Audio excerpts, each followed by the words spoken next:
Ang ating buhay ay hiram lamang natin sa Panginoon. Kung minsan, gaano man nating ilaban ang mabuhay, kung oras mo na. Ano ang gagawin ni Marina kung ang mismong mga taong malapit pala sa kanya ang kikitil sa kanyang hiram na buhay? Ano ang magiging kapalaran ni Marina sa kamay ng mga itinuturing niyang pamilya? Magtatagumpay ba ang sukdulang kasamaan ng mga kamag-anak ni Marina? Kailan ba dapat lumaban? Kailan ba dapat sumuko? Ito ang kwentong inyong matutunghayan sa videong ito. Pero bago ang lahat, don't forget to hit the subscribe button, pati na rin ang notification bell para lagi kayong updated sa mga bago pa nating pasabog na mga video sa mga susunod na araw mga pare ko. Kung handa na kayo, umpisa na natin in 3, 2, 1.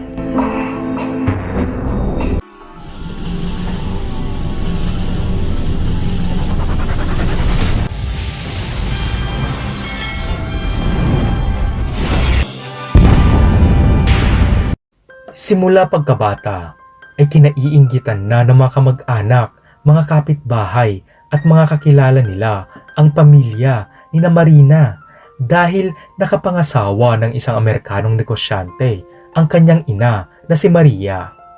Dahil nga sa Amerikano ang ama ni Marina ay likas na sa kanya ang pagkakaroon ng kakaibang itsura kumpara sa mga tao sa kanyang paligid. Subalit imbis na ikatuwa ito ni Marina, ay tila ba parang naging sumpa ito sa kanya dahil naging dahilan ito upang lagi siyang pagkampihan, apihin at awayin ng kanyang mga pinsan at mga kamag-aral. Maging ang mga pinsan ni Nanay Maria na sina Arian, Eva at Amalia ay labis-labis din ang lihim na inggit at pagkasuklam sa kanila dahil lagi na lang sila ang center of attraction. Lalo na kapag kasama nila ang kanilang padre de pamilya na si Daddy Joe. Malawak na lupain, malamansyon na tahanan, at magagarang kagamitan. Ito ang mga biyayang pinagkaloob ni Daddy Joe sa kanyang mag-ina. Bagamat napakabait at sobrang mapagbigay ng pamilya ni Marina sa kanilang mga kamag-anak, kapitbahay at mga kakilala, ay hindi pala ito sapat para sa mga taong nababalot ng inggit at puot ang kanilang mga puso at isipan. Isang araw ay nakatakdang mag-flight para sa business trip ang ama ni Marina na si Daddy Joe. "Daddy, I will miss you. Please come back as soon as possible." Wika nang noon ay 9 na taong gulang pa lamang na si Marina. "Take care, honey. Always keep me updated, okay? I love you always." Wika naman ni Nanay Maria. "I love you both. This won't take long. Don't worry. I will be back after 2 weeks. I will buy everything that you want. Okay, baby? Okay, honey?" Tugon naman ni Daddy Joe sabay niyakap ng mahigpit ang kanyang mag-ina. Naku, ang drama nyo naman. Bakit insan? Huling habilin mo na ba yan kay Kano? Tumatawang wika ni Arian. "Hoy, ano ba yan? Parang huling paalam ba?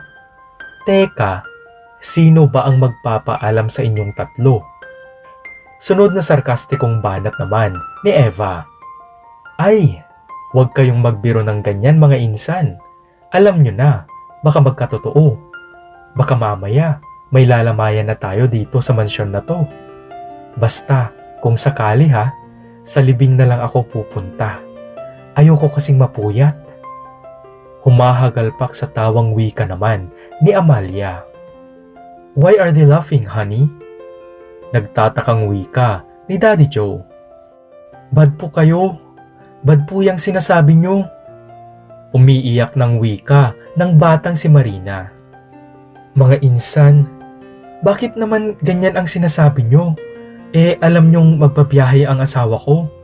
Ihahatid pa natin siya sa airport mamayang gabi. Nakakakilabot naman. Pasensya mga insan ha, pero sa tingin ko ay hindi magandang biro yan." Naluluha sa inis na sambit ni Nanay Maria. "Asos, ang sensitive mo naman insan. nakatikim ka lang ng ginhawa, akala mo kung sino ka ng balat sibuyas. Malditang wika ni Eva. Nako, ganyan talaga. Nakalimot na ata kung saang putikan galing ang pinsan natin. Ang taas na ng apog. Pagtataray naman ni Amalia. O siya, tama na yan. Ito namang si Maria, hindi na mabiro. Relax ka lang. Wala naman kaming ibig sabihin dun. Basta ha, sabihin mo kay Kano, bilhan kami ng mga imported na pasalubong pag uwi niya. Humahagikik na wika ni Arian.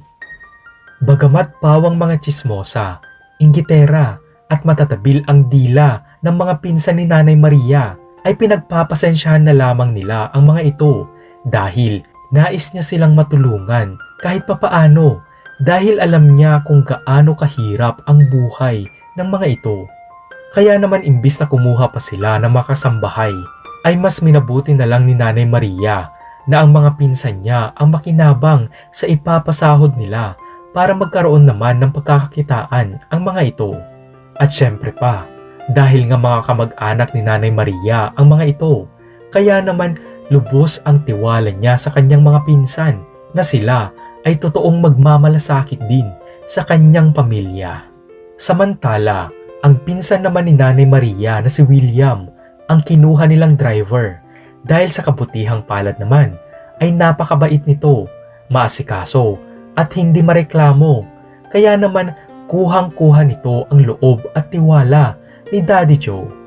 Dahil sa labis na kabutihan ng mga magulang ni Marina, ay sinagot na rin nila ang pag-aaral ng mga pinsan niyang anak ni na Arian, Eva, Amalia at William na halos kasing edad din ni Marina. Ngunit sa kabila nito, ay hindi naging maganda ang trato ng mga pinsan ni Marina sa kanya kapag wala ang kanyang mga magulang. Mababait lamang ang mga ito kapag nakaharap si Nanay Maria at Daddy Joe. Lumipas ang panahon at nagdiwang na ng 15 kaarawan si Marina. At dahil sa magarbong birthday celebration ng dalaga, ay lalo pang lumalim ang inggit at inis ng kanyang mga tita at pinsan sa kanya.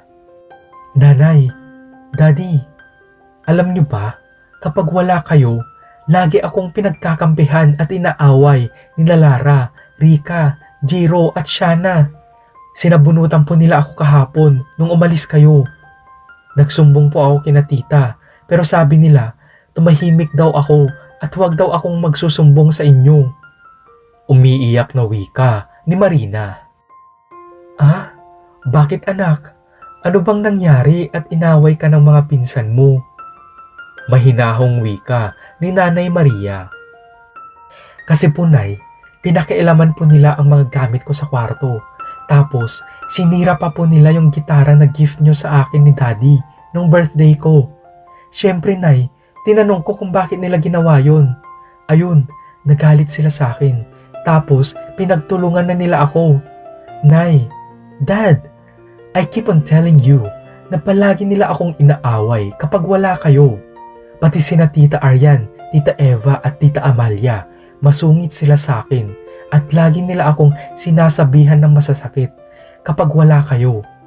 Why don't you believe me ba kasi? I am your daughter. Dad, Nay, ano ba? Mabuti pa si Tito William, laging mabait sa akin kahit wala kayo. Naluluhang wika ni Marina. Nak, pagpasensyahan mo na sila. Tsaka, pamilya natin sila.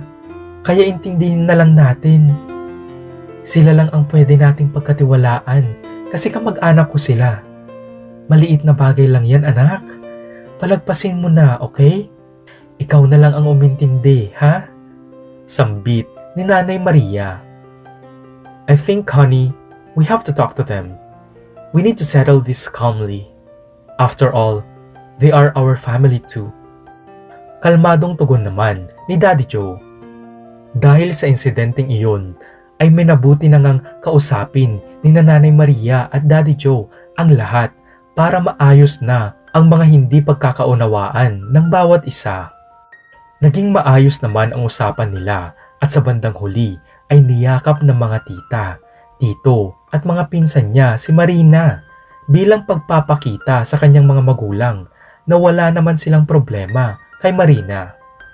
Subalit lingid pala sa kaalaman ng mga magulang ni Marina ay mas lalo pa palang tumindi ang hinanakit ng mga ito sa dalaga dahil sa ginawa nitong pagsusumbong sa kanyang mga magulang. Kaya naman magmula noon ay hindi na nila kinikibo si Marina. Maliban na lang kung nakaharap si Nanay Maria at Daddy Joe kung saan bibong-bibo at napakaligalig ng lahat kay Marina. Tanging ang kanyang Tito William lang ang bukod tangi sa kanilang lahat na nagpapakita ng malasakit kay Marina. Isang gabi ay kailangang magbiyahe ang mga magulang ni Marina para sa kanilang business trip. Mga pinsan, kayo na ang bahala dito sa bahay at sa pamangkin nyo, ha? I-update nyo na lang ako, lalo na kay Marina, mga insan. Anak, take care always. Basta yung bilin ko sa'yo, ha? O siya, basta pag may kailangan ka, sabihin mo lang sa mga tita mo, okay? Magpapahatid na kami sa airport kay Tito William mo. Wika ni Nanay Maria. Ay nako insan, relax ka lang. Kami ang bahala sa prinsesa nyo. Tugon ni Aryan, sabay tingin kina Amalia at Eva. Oo nga insan, alam mo namang alagang-alaga namin ang unika iha ninyo. Love na love namin yan eh. Sunod ding sambit ni Eva. O siya, sige na, huwag kayong mag-alala. Ipagluluto ko si Marina ng lahat ng paborito niya. Sige na, baka malate pa kayo sa flight nyo. Nakangising wika naman ni Amalia.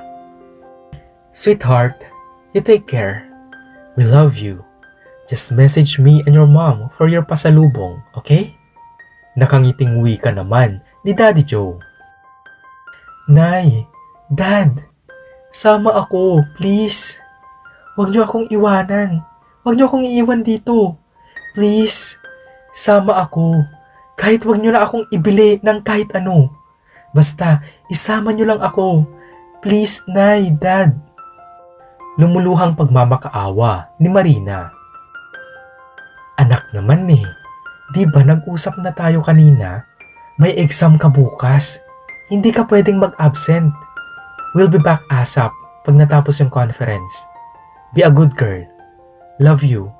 Okay? Tugon ni Nanay Maria sabay halik at yakap nito kay Marina. Come on, calm down sweetheart. Good luck to your exam tomorrow. This is a very important trip for our business. Wish Mom and Dad good luck, okay? This is all for you, sweetheart. Wika ni Daddy Joe sabay yakap din sa kanilang unika iha. At wala na ngang nagawa pa si Marina, kaya naman hinatid na nga ni William ang mag-asawa sa airport. Makalipas ang ilang minuto, matapos makaalis ang mga magulang ni Marina, ay nagulat siya sa sumunod na pangyayari. Maldita ka, halika dito. Akala mo, palalagpasin namin ang ginawa mong pagsusumbong sa amin sa nanay at daddy mo? Pwes, ngayong gabi, sisiguraduhin naming matututo ka ng leksyon at magtatanda ka. Gigil na wika ni Tita Aryan habang marahas nitong sinabunutan si Marina. Tita Aryan, nasasaktan po ako. Humihikbing wika ni Marina.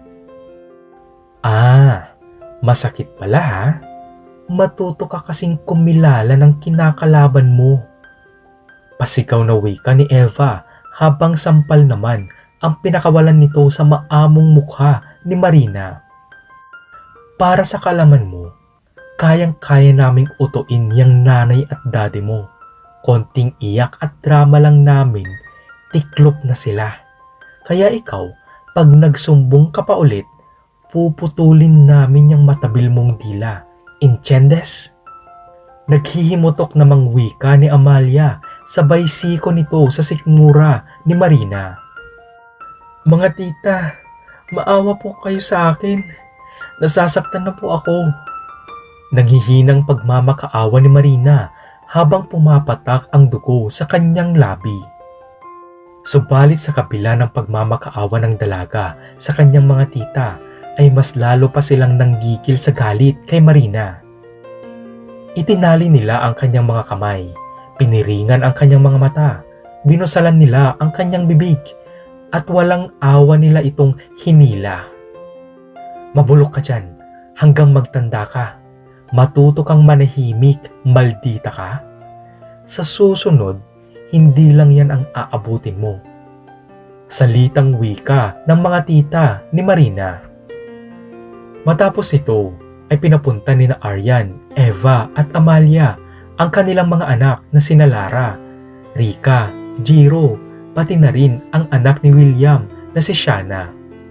Niluto nila ang lahat ng laman ng ref.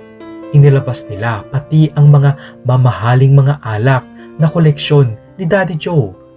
At sa gabing iyon ay nagbuhay mayaman sila at nagparty silang mag-anak sa mansyon ni na Marina habang papuntang business trip ang kanyang mga magulang. O mga bata, pagkatapos niyong kumain, umakyat na kayo dahil may pasok pa kayo bukas. Doon na kayo matulog sa kwarto ni Marina. Malakas ang aircon dun, tsaka maluwag ang kama niya. Wika ni Aryan. Pero ma, baka magsumbong na naman yung malditang yun kina Tita Maria. Wika ni Lara. Naku iha, hindi na yun magsusumbong. Tumatawang wika ni Tita Eva. Relax lang kayo mga anak. Tinuruan na namin ng leksyon ang napakaarte niyong pinsan. Sambit naman ni Amalia, sabay tingin ng matalim kina Eva at Aryan. Kaya naman doon nga natulog ang mga ito sa kwarto ng walang kalaban-laban na si Marina at nagbihis pa ang mga pinsan niya gamit ang kanyang mga damit. At tuloy na ulit ang inuman ng mga tuso at mapagsamantalang mga tita ni Marina. Saktong mga insan, sabihin natin kina Maria na nagpa-party dito ang anak nilang si Marina habang wala sila. Kaya naubos lahat ng pagkain sa bahay. Sabihin natin na puro mga lalaki ang inimbita niya. Kaya naubos pati mga alak ni Kano. Tignan lang natin kung hindi siya pulbusin ng mga yun. Humahagikik na wika ni Aryan.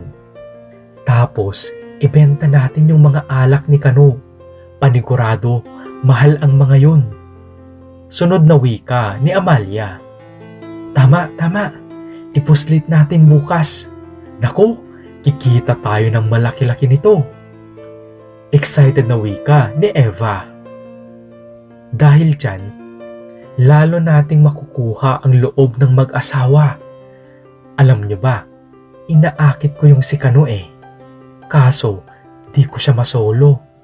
Lagi niyang kasama si Maria. Pero humanda sila pag nakatsyempo ako. Aagawin ko si Kano sa asawa niya para mapapasa akin na itong mansyon na to. Wika ni Aryan. Swapang ka talaga kahit kailan. Inis na wika ni Amalia kay Aryan. Aba, balak mo pa yata kaming isahan insan ha? Irita ding tugon ni Eva kay Aryan. Asos, para namang hindi ko kayo kilala mga insan. Pare-parehas lang tayo. Kaya unahan na lang tayo. Basta, sisiguruhin kong mababaliw sa akin si Kano pag nasolo ko siya. Total, hindi naman kami kasal ng tatay ni Lara eh. Kayo, parehas kayong kasal. Tumatawang wika ni Aryan. Si Lara ay anak ni Aryan sa kanyang kinakasama. Si Rika ay pangatlong anak ni Amalia. Si Jiro ay bunsong anak na lalaki ni Eva na mahilig magdamit ng pambabae. At si Shana naman ay ang nag-iisang anak na babae ni William. Makalipas ang ilang sandali ay nagsigawan ang mga ito dahil may mga pumasok na mga armadong kalalakihan na pawang mga nakasuot ng bonnet. Nanlaban ang matatapang na sina Aryan, Eva at Amalia. Pinilit nilang pigilan ang mga lalaki na umakyat sa mga kwarto ng mansyon ni Marina. Nahablot ni Eva ang bonnet ng isa sa mga lalaking nanloob sa kanila. "Ikaw?" Gulat at sabay-sabay na wika ni Aryan, Eva at Amalia. "Put, nalintikan na," wika ng lalaki. Dahil dito, kaya naman sunod-sunod na mga putok ang pinakawalan ng lalaki. "Pare, bakit mo yun ginawa? Wala yan sa utos ni Bossing," wika ng isa pang nakabonet na lalaki. "Namukhaan nila ako pare eh. Pag nagkataon, timbog tayong lahat," sagot ng lalaki. At dali-dali nang umakyat ang mga ito sa mga kwarto. Pagdating nila sa kwarto ni Marina,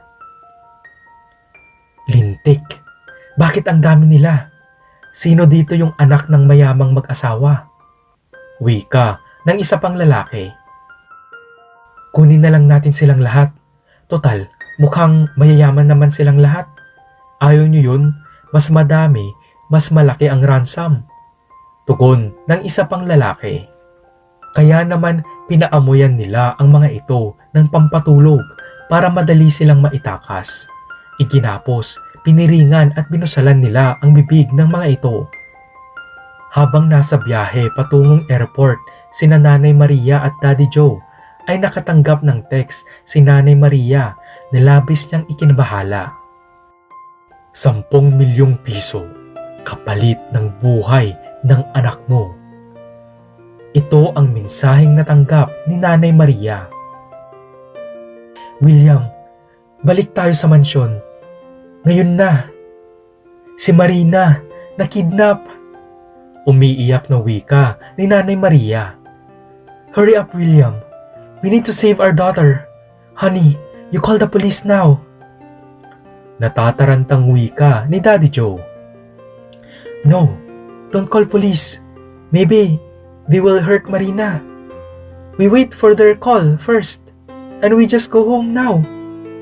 You need say yes with everything they say. I don't want my niece Marina to be hurt. Okay?" Malakas na wika ni William. "Sige na, bilisan mo na. Uwi muna tayo sa mansyon at baka may nanloloko lang sa atin." Humahagulhol na wika ni Nanay Maria. Pagkadating nila sa mansyon ay nanlumo silang lahat sa nasaksihan. Si Amalia, Eva at Aryan ay pawang mga nakabulagta sa sahig at mga duguan. Agad na umakyat ang mag-asawa sa kwarto ni Marina. Isang napakalakas na sigaw ang pinakawalan ni Nanay Maria nang makita nito na wala na nga sa kanyang kwarto ang prinsesa ng kanilang buhay na si Marina. "William, our daughter is not here. Let's go to the police now," umiiyak na wika ni Daddy Joe. Ngunit isang tawag ang natanggap ni Nanay Maria. "Mrs., 10 milyon para sa ulo ng anak mo. Kung gusto mo, dagdagan mo rin ng 10 milyon pa para sa ulo nitong mga iba pa. Bibigyan kita hanggang 2:00 ng madaling araw ngayon. Dahil kung hindi, alam mo na. Iti-text ko sa'yo kung saan mo dadalhin ang pera." Wika ng lalaki sa kabilang linya. "Teka lang, kausapin ko ang anak ko, please. Buhay pa bang anak ko? Maawa kayo, huwag niyong sasaktan ang anak namin." Umiiyak na wika ni Nanay Maria. Subalit binabaan na ito ng telepono ng lalaki. "Insan, dito na lang kayo. Ako na ang tatawag ng ambulansya para madala sa ospital sina Aryan, Eva at Amalia. Ako na lang din ang magre-report sa mga pulis." Kabado at natatarantang wika ni William at mabilis na itong umalis. Samantala, "Mga Brad, tingin ko ito yung anak ng mayaman. Siya kasi ang pinakamaganda ang damit eh," wika ng isang lalaki.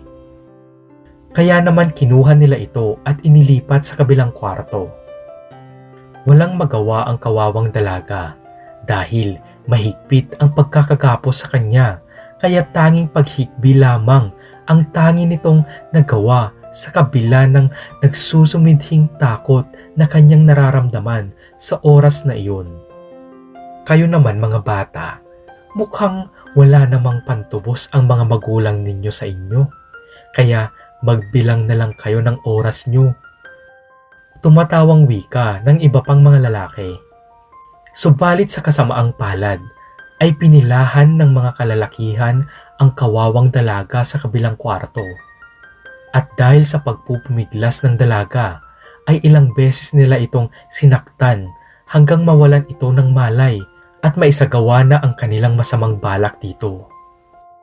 Makalipas ang isang oras. "Hoy! Andyan na si boss!" Sigaw ng nagbabantay na lalaki. "Bakit ang daming bihag dito? Sino tong mga to? Hinayupak. Ang sabi ko, yung anak lang nila ang kunin nyo. Saan nyo nakuha ang mga yan?" Galit na sigaw ni Bossing. Boss, balay ba namin? Pagdating namin sa kwarto nung Marina, ang dami naman nila doon. Hindi namin alam kung sino sa kanila, kaya kinuha na lang namin silang lahat. Di bali boss, nalaman na namin kung sino yung mayaman. Nasa kabilang kwarto na. Pagpapaliwanag ng mga lalaki. At bakit ninyo pinatumba yung 3 babae doon sa mansyon? Wala yun sa usapan, mga hayop kayo. Ang utos ko, kukunin nyo lang yung anak ng mayamang mag-asawa. Tapos, pag nakuha yung ransom, papakawalan din siya. Ang simple.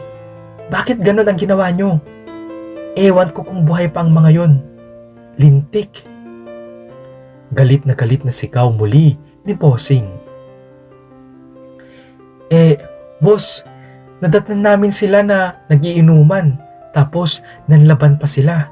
Tinanggal nung isa yung bonnet ko. Namukhaan nila ako Kaya nagdilim ang paningin ko. Nanginginig na tugon ng isang lalaki. Matapos ito ay tinanggal ni Bossing ang takip sa mukha ng 3 mga bihag. Nanlaki ang mga mata nilang lahat nang makita kung sino si Bossing. Habang si Bossing naman ay biglang nanlambot ang kanyang mga tuhod at isa-isa nitong inalisan ng busal sa mga bibig ang 3 bihag. "Tito?" Sabay-sabay nagulat na wika ng 3 bihag. "To, si Shana po." Umiiyak na wika ni Rika. Agad na tumakbo ng mabilis si Bossing sa kabilang kwarto. "Anong ginawa niyo dito?" Nanginginig sa galit na sigaw ni Bossing. "Boss, pasensya na. Hindi kami nakapagpigil Tinablahan kami kay Marina Ganda. Ang kinis." Wika ng isang lalaki, habang ang iba naman ay tumatawa at pawisan na nakaupo sa tabi ng dalaga. Agad na inalis ni Bossing ang takip sa mukha ng kawawang dalaga. Labis na nanlumo si Bossing sa kanyang natuklasan. "Anak ko, Shana, anak, mga hayop kayo. Anak ko, anong ginawa ninyo sa kanya, mga hayop?" Napakalakas na sigaw ni William nang malaman niyang ang kanyang anak pala ang isa sa mga nakidnap at pinagkamalan ng mga tauhan niya na si Marina, dahil nga sinuot nila ang mga damit ni Marina. At ang napili ng anak ni William na si Shana na isuot ay ang pinakamaganda at pinakamahal ng pantulog ng pinsan niyang si Marina. Tama, ang Bossing pala na tinatawag ng mga nakabonet na lalaki ay walang iba kung hindi ang pinsan at driver ni Nanay Maria na si William. "Hoy, tumatakas yung mga bata!" Sigaw ng bantay.